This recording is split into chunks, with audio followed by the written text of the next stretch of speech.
Bukas na ang finale ng Nino, kaya mamimiss daw ng cast ang kanilang bonding sa set. Si Miguel Tan Felix may ikinuwento pa tungkol sa kanilang last episode. Yan ang chika ni Lars Santiago. Dito mo yung panahon na magkasama kayo. Hindi maiwasang malungkot ng mga artista ng GMA primetime soap na Nino sa pagtatapos nito bukas. Hindi raw pwedeng hindi ma-miss ni Miguel Tan Felix, Bianca Umali, Angelo De Leon, Katrina Halili at iba pang cast ang maraming bagay nilang pinagsamahan. Pag kompleto kami sa tent, yung kulitan po. Basta kami yung tent na full of Love. love and food. Love and food. Yung bonding namin off-cam. Kasi kung ano po kami on-cam, na Nainay, na Taytay, ganun din po kami off-cam.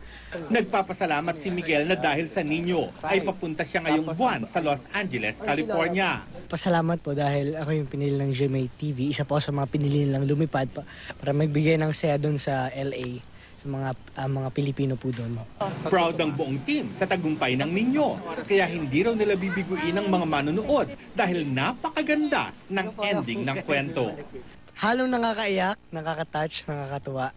Yun yung mga feelings na mararamdaman mo. Kasi yung tinitape namin sila, yun yung naramdaman ko habang... Lars Santiago, updated sa Showbiz Happenings.